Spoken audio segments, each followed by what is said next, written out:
Eh bien, salut à toutes et à tous. C'est parti pour cette vidéo qui est consacrée à Docker et à MySQL. Donc là, l'objectif, c'est de proposer aux personnes qui n'ont pas forcément de base de données installée avec un WAMP, avec un MAMP par exemple, enfin, peu importe la solution, mais n'utilisent pas de base de données directement nativement à l'intérieur de leur système d'exploitation.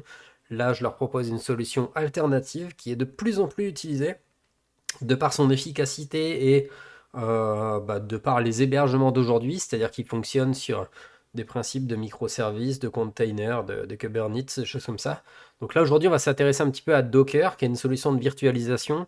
On va déployer finalement une base de données MySQL au travers de Docker, c'est-à-dire d'un logiciel qui va euh, nous simuler, on va dire, un système d'exploitation, du moins un serveur web en quelque sorte, enfin pas vraiment, c'est un peu complexe à expliquer, mais on va avoir un container qui lui contient un MySQL. Pour pouvoir accéder à cette base de données, on aura besoin évidemment de PHP et donc forcément, il va falloir faire tout un tas d'installations. Donc pour faire très simple, je vais vous épargner le fait de taper tous les fichiers un par un. Par contre, je vais expliquer un petit peu le contenu. Donc la première chose à faire, c'est au sein de notre nouveau projet, de créer un petit fichier qui s'appelle docker-compose, .yml pour l'extension de fichier de type YAML. Et en fait, à l'intérieur, on va coller directement tout ce contenu. Et on va l'expliquer un tout petit peu. Donc, version 3.1, c'est la version de Docker qu'on souhaite utiliser, du moins du Docker Compose. Ça correspond à une version de Docker desktop, proprement dit installée, ainsi de suite. Ensuite, on va avoir des services. Parmi les services, on va en créer au final deux. Le premier service, ça va être un service de database. Lui, on va lui demander d'aller chercher une image, qui est l'image MariaDB. Et si on allait voir un petit peu ça, en fait, l'image MariaDB, c'est celle-ci. Elle est disponible sur le Docker Hub, c'est-à-dire là où toutes les images officielles ou non officielles existent, puisqu'il n'y a pas que les officielles, il y a de tout. Mais là, on va chercher MariaDB et on va pouvoir utiliser MariaDB pour simuler notre base de données. Ok, donc là, on nous explique les différents paramètres à utiliser dans notre Docker Compose, mais là j'ai envie de vous dire, on ne va pas utiliser ces paramètres-là, on va en utiliser d'autres, et ça va être fait de PHP notamment, donc on va le voir ensemble. Le nom du container, DB, bon voilà. Le fait qu'à chaque fois on veuille redémarrer, c'est-à-dire que est-ce qu'on veut que ça démarre automatiquement quand on va relancer le container ou non, en fait, c'est comme ça qu'il faut le prendre. La commande là, parce qu'il faut la lancer systématiquement quand on lance une DB, du moins il est très conseillé de le faire. Ensuite, on va avoir une variable d'environnement qui est le password qu'on souhaite attribuer à root. Donc le nom d'utilisateur pour se connecter, c'est bien root. Par contre, si on ne définit pas de passe, ça ne marchera pas. Donc on va mettre un password qui est root. On va utiliser un volume qui va être dbdata var libmysql. Alors, pour faire très simple, ça va créer un volume à l'intérieur de notre Docker desktop. Donc, c'est-à-dire que sur cet ordinateur, tout ce qu'on va enregistrer finalement dans la base de données sera sauvegardé dans un volume de Docker desktop. Alors, ce que ça veut aussi dire, c'est attention, si je récupère l'intégralité des données qui sont là et que sur un autre poste informatique, je relance les mêmes commandes avec les mêmes fichiers qui sont présents ici à l'identique et ainsi de suite, je ne retrouverai pas pour autant mes datas. Elles seront à l'intérieur de DBData qui lui est à l'intérieur de Docker Desktop. Donc il faudra bien réinstaller nos données. Mais vous allez voir que de toute façon, l'objectif est d'utiliser un principe de migration de factory et de seed, tout comme ça existe en Laravel. On va le faire également en Adonis. Donc finalement, il suffira de déployer une base de données et de dire je balance mes fichiers dessus pour que ça puisse fonctionner. Tout simplement. Donc là, c'est ici qu'on va stocker finalement, je vais appeler ça temporairement, enfin temporairement, sur notre poste informatique en cours, du moins nos données. Alors il existe des solutions qui permettent d'exporter en SQL pour réimporter sur un poste. On n'ira pas jusqu'à là parce que dans tous les cas, vous avez compris que l'intérêt du tuto ne portait pas là d'une part, de deux, à proprement dit, enfin je vois pas l'intérêt d'aller jusque là sur notre cas de figure qui est juste d'apprendre à framework. Donc c'est des choses qu'on pourra voir dans d'autres vidéos, pourquoi pas. Ok, ça c'était le premier service. Le second service, c'est PHP Donc au même titre que tout à l'heure, si on veut aller voir un petit peu, bon, on va se retrouver directement sur l'image officielle de PHP qui nous explique comment définir, ainsi de suite, ainsi de suite. Donc là, on a ces infos-là qui sont données. Par défaut, en général, on nous donne le port 8080 pour accéder à PHP. Petite info, là, on ne l'utilisera pas puisque le 8080 est réservé, est utilisé également par Adonis. Donc surtout, ne vous faites pas avoir, ne laissez pas le 8080. Ça m'est arrivé, c'est pas drôle. Donc dans ces cas-là, il faut tout réinstaller, c'est un peu embêtant. Donc moi, je me suis positionné sur le 8888, moyen mnémotechnique de pouvoir retenir facilement, et puis parce que le 8888 est utilisé par rien du tout, donc j'en profite pour aller le squatter un petit peu. Ensuite, je vais avoir l'Always Restart, ça je le garde, et je vais avoir une variable d'environnement, PM arbitrary. Par défaut, on nous conseille de la mettre. Alors, j'ai pas été jusqu'à pousser de savoir à quoi ça correspondait, mais en tout cas, je le laisse. Enfin, on va aller créer donc un volume au moment de Docker Compose qui s'appelle dbdata, qui viendra accueillir les données qui seront propres à cette DB. Ensuite, ben, sur Docker, en fait, même si on a un Docker desktop qui est ici, d'ailleurs, pourquoi il est en running lui? On va le couper tout de suite. Hop, sinon je vais avoir des soucis de conflit. Voilà, vous devriez être à ce niveau-là.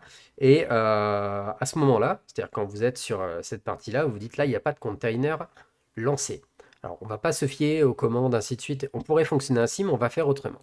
On va ouvrir un terminal directement ici. Donc, j'ouvre un terminal à la source là où je suis. Et par rapport à cet endroit-là, on a un fichier qui s'appelle Docker Compose. Donc, on va l'utiliser en faisant simplement un Docker Compose up. Pour l'instant, on va faire que le up d'ailleurs. On va voir ce que ça donne. Je lance un Docker Compose up. Ok. Top level object must be humping. Ah, si j'enregistrais, ça ira peut-être mieux. Voilà. Ok. Donc là, c'est tout bon.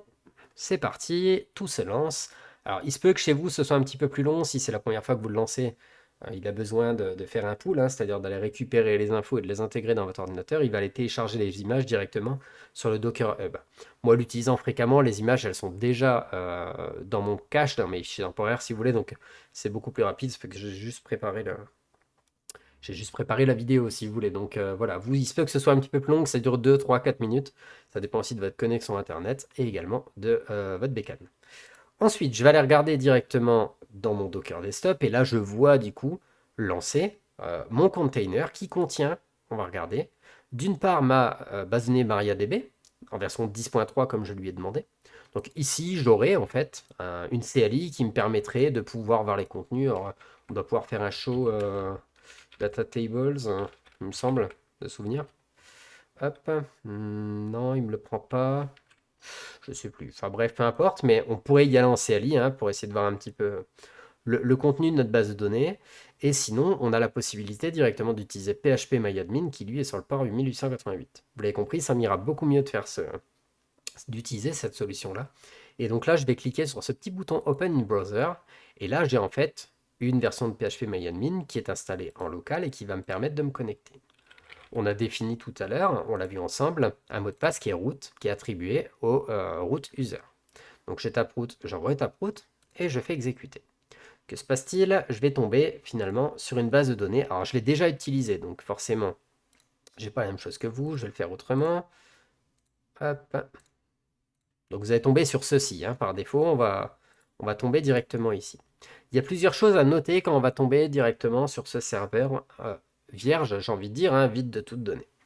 La première chose, c'est qu'on n'est pas en SSL. Bon, ça on s'en doute, on est en local, je vois pas l'intérêt d'avoir du SSL.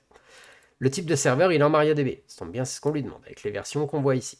On est connecté en route, parfait. Et on est sur le serveur qui s'appelle DB. On va bien retenir cette étape-là. Dans une des prochaines vidéos, on reviendra consulter ça pour essayer de comprendre pourquoi il s'appelle DB, et du moins pourquoi je m'arrête sur ce critère. Par contre, ce qu'on peut remarquer également, c'est qu'on a des bases de données existantes qui sont celles qui sont natives à PHP Donc tout ça, on ne les touche pas, on les laisse telles quelles. Elles sont très bien et elles permettent de gérer en fait le contenu qui est inclus dans notre base de données et dans tout ce PHP Mais on a surtout un message d'erreur. Le stockage de configuration PHP n'est pas complètement configuré. Certaines fonctionnalités ont été désactivées. Voir l'analyse du problème, on va aller voir. Les fonctionnalités désactivées, c'est embêtant parce qu'elles vont nous servir plus tard forcément. Ce sont les fonctions dites relationnelles. Donc là, moi j'aimerais quand même les avoir, sinon le fait de faire du MySQL n'a aucun sens ou très peu de sens. Donc en fait, on se rend compte qu'il y a une erreur qui est gérée ici et on nous propose une solution ici qui est de créer une base née nommée phpMyAdmin et qui contient toute la configuration du stockage de phpMyAdmin. Donc ça me va plutôt bien. Je vais le faire, il va me créer une base de données à cet endroit-là, je reviens à l'accueil et je n'ai plus le message d'erreur. Cette fois-ci, les fonctions relationnelles sont activées. Donc ça, c'est systématiquement à faire pour pouvoir prétendre à utiliser MySQL dans sa version la plus aboutie. Donc maintenant, on aura l'InnoDB, on aura l'UTF-8 et ainsi de suite. Donc tout est fait, c'est bon, on va pouvoir utiliser notre base de données intégralement sur notre application. Maintenant, je vais juste vous montrer encore 2-3 commandes qui vont vous permettre de dire si le soir j'ai envie d'éteindre mon ordinateur pour reprendre mon environnement de développement le lendemain, bah, le problème c'est que si je ferme la base de données, j'ai peur de la perdre. Alors non, elle ne se perdra pas puisque souvenez-vous, on a créé des volumes. Donc on a un volume qui a été créé. En revanche, je suis d'accord avec vous, il va falloir fermer les containers qui sont actuellement en cours d'exécution. Ça veut dire que sur les containers qui sont présents ici, je vais devoir les couper, sinon mon ordinateur ne voudra pas s'éteindre. Du moins, il va forcer à se couper. Donc autant que ce soit vous, et que ce soit en manière douce qu'en manière dure de la part de Windows. Donc là, ici, alors, on pourrait dire, ici, on va cliquer sur Stop et on va couper notre container. Pourquoi pas? Ça fonctionnera d'ailleurs, aucun problème. Par contre, je vous invite, comme souvent, comme avec GitHub par exemple, enfin Git de manière générale, à utiliser plutôt les commandes. Pourquoi? Parce que vous saurez, à mon goût, euh, vous arriverez mieux à suivre là où vous en êtes. C'est-à-dire que tout à l'heure, je vous ai montré qu'on avait la possibilité de déclencher en fait nos serveurs ici avec un Docker Compose Up. C'est-à-dire que là, au moment où on parle, notre serveur est en route. Si je clique sur une page, j'ai des logs qui vont se diffuser, et là, ça va nous créer des lignes, et ainsi de suite. Là, on voit les différents clics qui ont été effectués. Bah là, on peut bien évidemment couper, en fait, notre Docker Compose en faisant un CTRL-C, et là, il va stopper directement nos containers. Donc, on va attendre que les containers se stoppent, et maintenant, on va retourner sur Docker Desktop. Nos containers sont bien stoppés. Ils se sont bien éteints à cet endroit-là. Si on revient dessus ici, ils sont coupés. C'est tout bon. Donc là, en fait, ça, c'est la solution qui permet de les stopper, à proprement dit. Ensuite, il y a une commande qui nous permet de savoir si des containers sont actuellement en route ou non. Cette commande, il suffit de faire docker espace ps. Qu'est-ce que j'ai en route? Aucun container actuellement n'est en route. Et si je refais un docker compose up, je vais le remettre en route. Par contre, cette fois-ci, on va le faire autrement. On ne va pas faire juste un up, mais on va rajouter un petit "-d". Un petit "-d" pour lui dire lance-toi de manière discrète derrière l'environnement qu'on a sous les yeux là. C'est-à-dire que si je fais "-d et que je fais entrer, oui, il va me lancer mes containers comme tout à l'heure. Non, je n'aurai pas tout un amas de lignes qui vient s'afficher. Et pour autant, si je fais un petit coup de docker ps, je vais bien voir mes environnements qui sont actuellement déployés, c'est-à-dire MariaDB et phpMyAdmin. C'est-à-dire que là, mes environnements sont accessibles et mon terminal le reste aussi. Vous allez me dire, j'aurais pu lancer d'autres instances de terminal, mais tant qu'à faire, autant le lancer en tâche de fond. Il dérange personne. Et si je souhaite en revanche le couper à ce moment-là, bah, un CTRL-C ne suffit plus, hein, il va juste me renvoyer à la ligne. Et si je fais un docker ps, il sera encore présent. Le seul moyen de couper les containers au moment où on parle, c'est de faire un docker compose et l'inverse de up, c'est-à-dire down. Et en faisant ça, je vais stopper directement tous les containers actuellement en cours d'utilisation. Si je refais un petit docker ps, c'est coupé. Si je vais voir mon desktop, il n'y a plus rien. Super, ça veut dire que c'est parfaitement fonctionnel. J'ai en fait une image de container qui est opérationnelle pour continuer mon tuto. Donc je relance un up-d pour libérer évidemment mon terminal. Je reviens sur cette partie, je refresh ma page et je reviens sur route à cet endroit-là. C'est tout bon, je suis bien sur... Hop là, mot de passe trop simple, je sais. C'est tout bon, je suis bien sur ma base de données et elle sera maintenant accessible et utilisable pour toute la durée du tuto. Ok, et ben on se retrouve dans la prochaine vidéo où cette fois-ci on verra comment instancier finalement directement notre première version d'Adonis. On se retrouve dans la prochaine vidéo, d'ici là portez-vous bien, ciao ciao.